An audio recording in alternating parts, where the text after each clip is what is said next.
and welcome to this very special edition of the Filmmakers Podcast, where I, Giles Alderson, sit down with the director Jon M Chu to talk all about Wicked.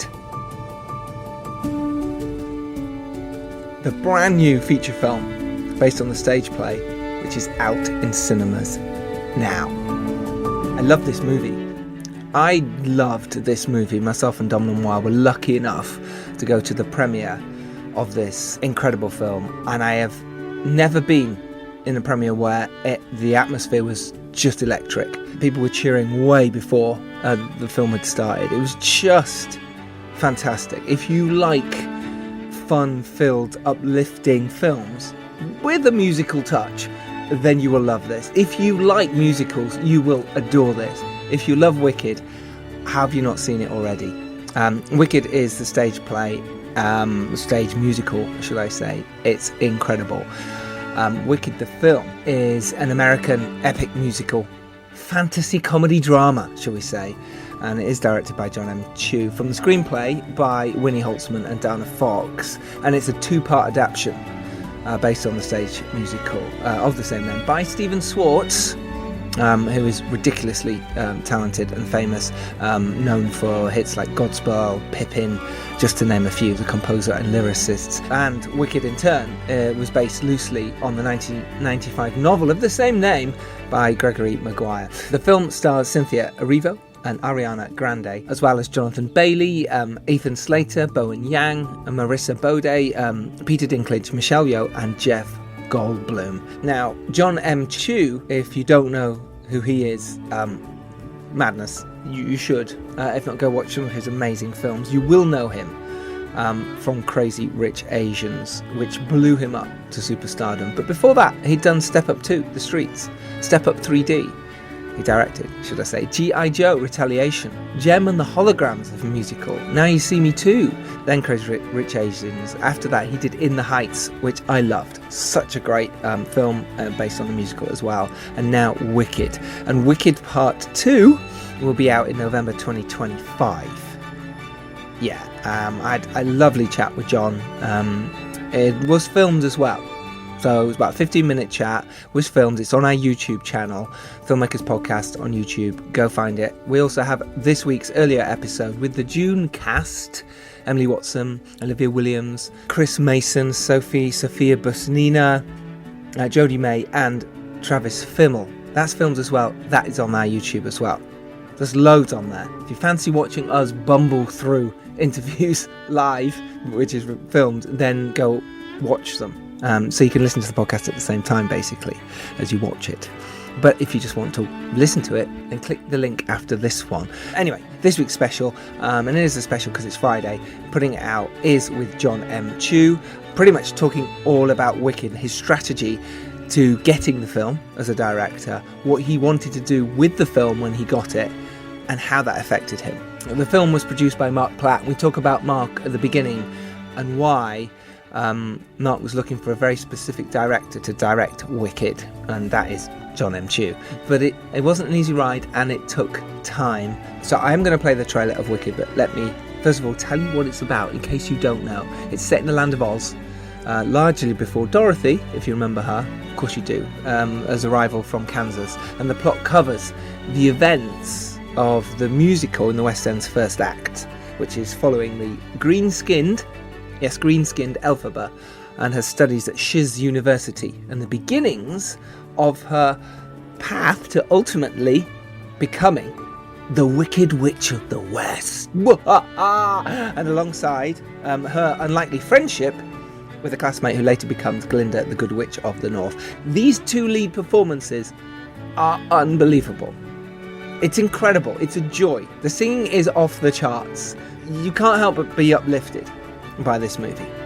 I love it. You know me. Anyway, if you know me. I love musicals, so this to me is like a treat. But enough about that. Here comes the trailer, and then the other side of that, it's me, Giles Alderson, talking to director Jon M Chu.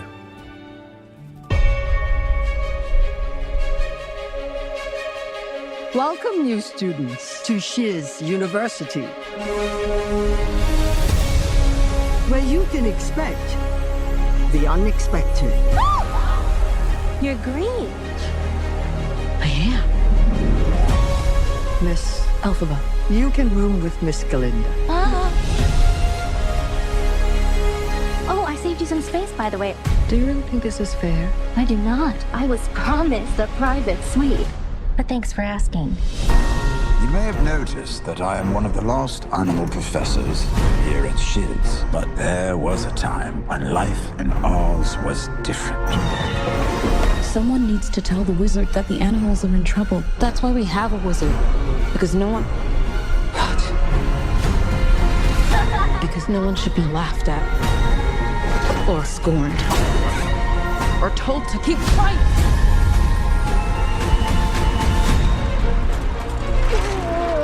That was you who made all that happen. How did you do it? Some of us are just different. The wonderful Wizard of Oz summons you to the Emerald City. Come with me. I couldn't possibly. This is your moment. I'm coming.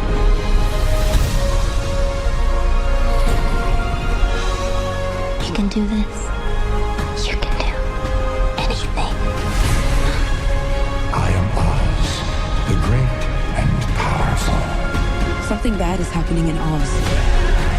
The best way to bring folks together is to give them a real good enemy. Tell them how I'm defying gravity. You have no real power. That's why I need you. Bring her to me.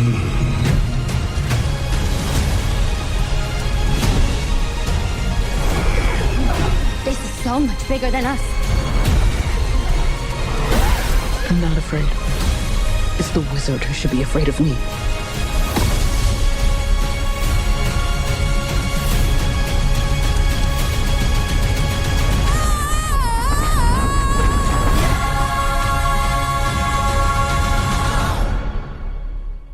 Nice to meet you too. Is this a podcast of like craft? It is. Yeah. Filmmaking Great. podcast. So Great. we're all filmmakers who do it, and we just have fun and chat to wonderful people like Oh, yourself great, about cool. how they make the films. Okay, cool. Yeah. That's fun. Cool. It's a good new perspective on this. Yes. Yeah. I was at the premiere Oh, you were last night. Oh, nice. and I cannot believe the joy, the excitement in the room. Isn't that fun? It was unbelievable. I've never been in a premiere where the roof nearly came off, and this was after the first number. I know, it's pretty fun. I had, this is the first premiere that I've gone to for this movie because I had a baby at the That's last right, one and I couldn't yeah. go there. So yeah, there's something, you know, when you're in the edit room and it feels very lonely and you're making choices and you're like, do people really care about this choice or that choice? But you care so much, and so you try your best, but you never know what people think. And I've had plenty of experiences where things surprise me and this and that. So to feel the actual joy and felt like people were paying attention to the details that we were paying attention to, it means the world to me, and it just encourages me, like, those choices, those do matter, and spending the time to think of it does matter. So. Yeah, and it did. It came across that way. All those little moments, the little cutaways, all those little asides that we loved. The audience loved it. Yes, of course. Mark Platt, the producer at the premiere, was saying, how he'd always wanted to make this a film, even when it was the book, and then they did the stage show of it, and how he wanted to find the right director, and the time wasn't right. What did you do to make the time right? What did you pitch? Was it, did you come in with mood boards? I know you'd seen the show as well when it was off Broadway. Yeah. So it was in your heart. It was in my heart, for sure. But what did you pitch? How did you win it? Yeah. Well, I got, so one, I'm a fan. I saw the show before it was ever on Broadway. And I remember, and I was going to film school at the time, so I was learning how to pull the levers of cinema at that time, and so it was fresh on my mind. And watching the show, I remember it blowing my mind, and I remember seeing some of the architecture in it, seeing when you come into the show and the balloon the bubble comes down, and it brings you right back to the moment in Wizard of Oz and Munchkinland, and I remember her flying around and the silhouette of the Wicked Witch of the West. So I remember what they were doing on stage, and I pictured it in my mind as if it was a movie. I was like, this is the most cinematic show I've ever seen. And I think, I can't wait for someone to make this. It's going to be great. And 20 years later, every few years, I'm like, is anyone making this movie? Because this needs to be made. So I had that sort of patient zero experience before. I didn't know anything about going in, and that I kept dear in me. And I remember thinking about I had spent 10 years making movies of sequels and things, and some with dance, some with movement, some with action, some with lyrics, some with just music, and some that I learned how to work with actors and how to hone that. So I feel like I grew up in front of the studios in a weird way and the audience as I started to understand how to work with crews, how to get your vision from your head to the page, to the screen. And so coming into Wicked, I felt like I had hit my 10,000 hours. I had felt like I've gone through the Crazy Rich Asian experience and the In the Heights experience of learning that what I had to say was valuable and unique, and coming into a world where, whether it's representation or whether it's culture or whether it's just re-looking at the stories that were told, cinema was a great medium, maybe the only medium that could really impact those things at global levels. And so when you take a thing like Wicked, and it already has a global audience, and it just, you rise to the occasion at that moment. And I got the call. Yeah, he called you. Yes, so Mark Platt called me. Well, actually, it's a kind of a long story, but I'll give the short version of, okay. I had been calling Universal and Mark Platt for 10 years, saying, I'm here, Yeah. I know how to make this movie. And they never called me back. Yeah. And, but having done Crazy Rich Asians, I got a little bit more, a little more muscle in me, and they didn't call me then. During In the Heights is when they called me, because it was my first musical, and I think they saw how we translated that and how we brought it to life. First of all, Universal wasn't letting anyone send me a script for a certain period of time, and we're like, why? And they're like, we can't say anything yet because something's coming down, but we're like, well, does it rhyme with picked? And they finally they called me officially, and that was Mark Platt, and he said, okay, we're looking to do this. What's your sense of it? And we didn't even talk about really the movie. We talked about the fairy tale.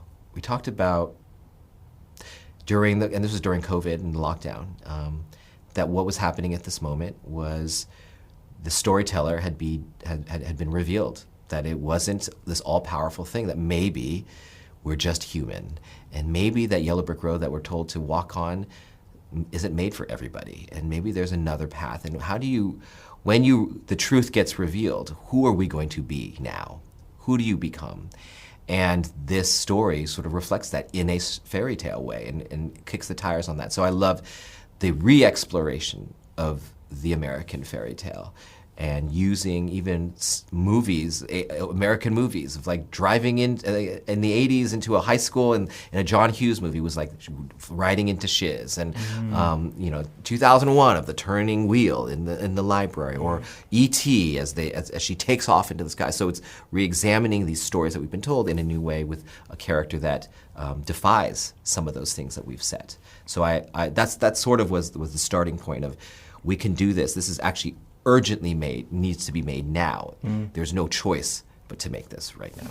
And that's great, and it's so nice to hear you're passionate about that, because when you're pitching to make a movie, that has to come across. It has to be, you have to want to do it, and you clearly did. Yeah. And your journey from In the Heights to this, you can see why, Mark wanted you.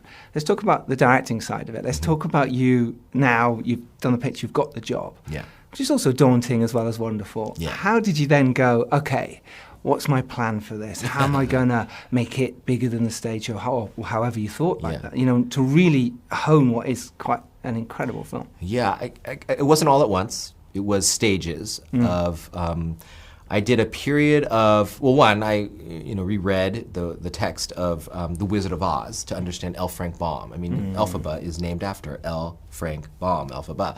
And they do so many nods in the show, whether it's like musical nods to the movie or to the Denslow drawings. And so there was inspiration sort of built in that I was sniffing around. But I really wanted to understand their journey, because I hadn't been on that 20-year journey. And I always will know where my perspective is, but I needed to absorb Stephen Schwartz, Winnie Holtzman, who wrote the book and was writing the script, and Mark Platt. And so we did these sessions with Dana Fox, who was coming on to help me put some words in there too. And I just listened for months and months, 4 hours, 5 hours a day, 5 days a week, committed to a routine of going line by line of every script that was ever written, every lyric that he had ever written, why for Wicked, why those were the words he chose, maybe other versions, what scenes were cut and why, for time, for this or that, why that song got put in. And I just listened and I just absorbed. And that was really important on a couple fronts. One, I needed the information. But two, I wanted to understand their intention from the very beginning of what Wicked meant to them and how they tried to attempt to do that with the tools that they had in theater, so that I could see if I had better tools to use in the cinematic form to express those things, even if it's coming into Munchkinland at the beginning. And it feels sort of dystopian in the show, dark, and you don't get the delight of coming into Munchkinland. And that's something that Stephen Schwartz said, and I was like, oh yeah, that's right. This is a celebration. This is a Ding Dong, the Witch is Dead celebration, and we can do that. We can have a land of tulips. We planted 9 million tulips, and we can create a culture of Munchkinland people that are celebrating. And yes, that celebration gets dark because their celebration is in the hatred of this villain that they think is a villain. But we can do that by both creating a geographical location and creating a culture there and costumes and a people. So it's those kind of things that I think really helped give detail to the intention. And then what I would do in those sessions, I'd ask certain questions that I knew, that I thought already instinctually we needed to answer in this movie in order to make it, give an audience to make sense while watching the movie. Okay, Yeah. I love that. Yeah. And then when you're on set, you know, once you've got everything in your head and everyone's sort of agreed on everything, if you like, and then you've made it your own. What happens when you're on set and in those moments? Are you, obviously, you've probably storyboarded it with an inch of its life as well, perhaps. Yeah. But maybe you're free as well. Talk us Yeah. through, like, when you're on set, maybe a scene where you went, oh yeah, let's try something different. Well, I'm a big process person. Like, I like to do all the research. I like to, and it's not just me and I work with Alice Brooks, our DP. I work with our production designer, Nathan Crowley, our costume designer, Paul Tazwell, our choreographer, Chris Scott. And I try to express, again, on this sort of wall of emotion of each scene, what we're trying to do. Yearning, okay, and we're in Yearning, and for instance, Wizard and I, and okay, what would she be wearing? Okay, she's young, so yearning, you're dreaming. Okay, so I don't know what to tell you, Paul, of how to dress her, but this is early days, so she dresses her in the simple, beautiful black dress that she's dressing in, and okay, and we want her to, if this is about elevation, it's about ascendance, the possibilities. So, okay, at the beginning, we're going to start where the music isn't even there. She's just, did that really just happen?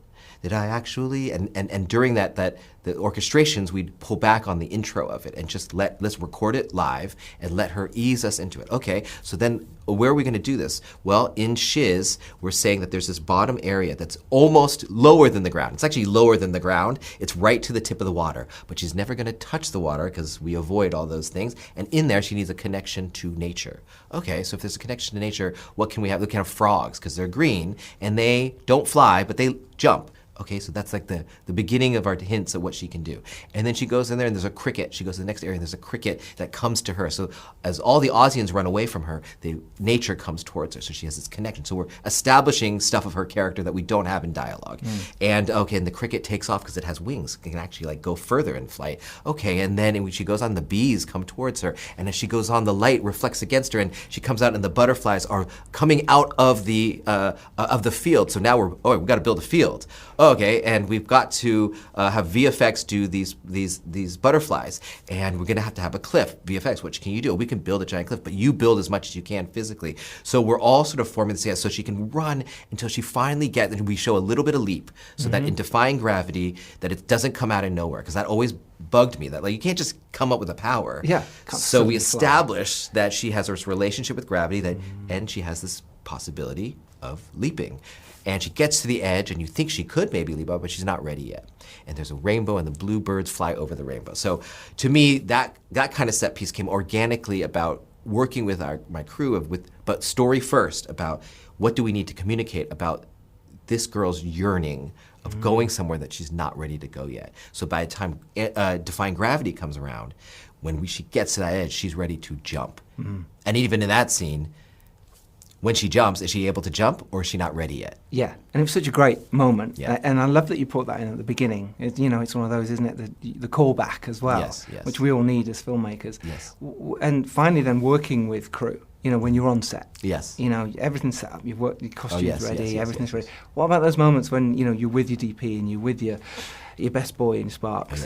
What do you like to do? A bit of advice here, I suppose, for aspiring filmmakers. Well, I love the fact that we don't know what's going to happen that day.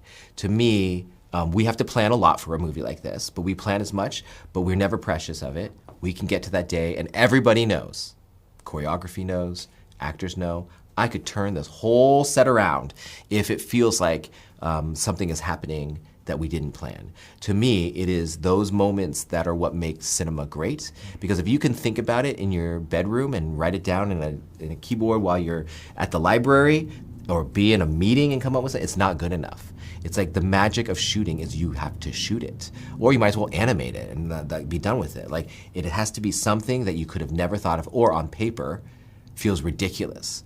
And so that process to me on set, we always say, you try to make your movie, write your movie, set your movie, but at some point your movie speaks back to you.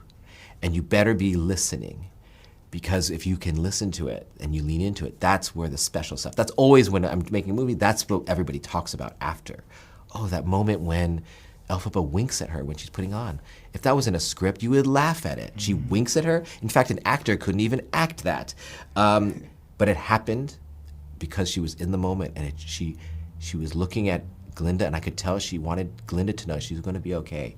She couldn't use a word, so she just winked at her. And it's those moments that you're like, that is iconic and will stay there forever. And I think that's my thing, is that's when filmmaking is really happening, is when you're in the moment and you're chasing butterflies and putting it in jars. That's beautiful. Jon M Chu, thank you so much for your time. Thank you very much. Appreciate it. Marvellous. Thanks, Jon. That was great. Thank you so much. Thanks, John. What's the podcast? I want to listen. Little treat for you. Little special. Filmmakers Podcast special. And yes, he did say he was going to listen. So, Jon, if you're listening, thank you. You are a legend and a brilliant filmmaker, and it's a joy to chat to you and see you work. So thank you. Coming up very soon, by the way, we have Richard Linklater. Yeah. And yeah, if you're lucky enough to rise up and do well, just as Jon M Chu has done, it is your duty, and I mean this, it's really important, that you send the elevator back down and support other people around you. Even if it's just a phone call, even if it's just a bit of advice, or send them a contract you've worked on in the past. Just so they can understand it, so they don't make the mistakes that we all go through. And we'll always make mistakes forever. But at least you can cut those out for those people who are trying to get stuff made. And we will see you on Tuesday when we have Joy Director joining Dom. So until then, go and watch Wicked. It's out in cinemas now. Take care, everyone. Bye-bye.